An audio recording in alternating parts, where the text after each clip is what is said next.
I want to talk about fear.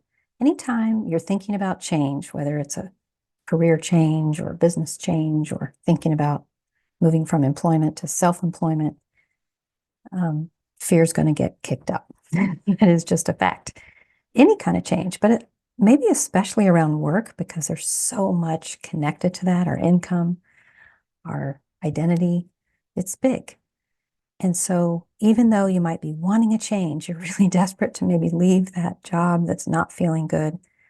But then there's also the fear of change. So what are you supposed to do? You want the change, but fear the change. Right? This is normal. Everyone has it. It's part of my training as a coach to help people with fear of change because it's big and it will stop us from doing things that really matter to us if we're not careful. So I just want to say a few words about it to plant a seed. First of all, that it's normal and you're human if that's happening. It's bound to be happening. And people still move forward despite all the voices inside that say, no, that's too hard. I can't do that. I hate that.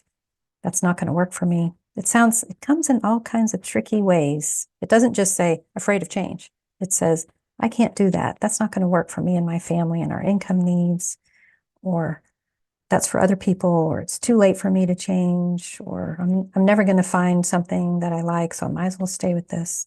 It sounds in all kinds of ways. But you also have another part of your brain that's not so resistant, that wants the change, and we can start to listen to that a little more and figure out how do we get around this other part.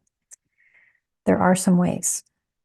So I just want to share some quick things about it right now. And I'd have to write a whole book to really get into it all. And I've read some good books about it and learned a lot. Three things that have helped me a lot that I tend to turn to is one is really breaking it down into step by step, small steps. It tends to help quiet that fearful part of the brain. The second one is support. Don't go it alone. Get a thinking partner like a coach or a friend, someone that believes in you. A community of people going through something similar. And the third one is really big, and that's a sense of purpose. It kind of helps you have wings to get past that barrier. It's like that passion for what you're doing, that vision for something you want so much, it can kind of just help you rise above the fear stuff much more easily. It's kind of a critical piece. So getting clear on what you really want is a perfect first step. That sense of purpose that can help you get past this. So instead of trying to figure out all the fixing the worry part, find the what you want, and somehow the how starts to get easier and starts to come more clear. So good place to start, getting clear on what you want. So worry about the what ifs after that. So that's a good starting place. Both my courses, my career course and my self-employment course, get into this a little bit.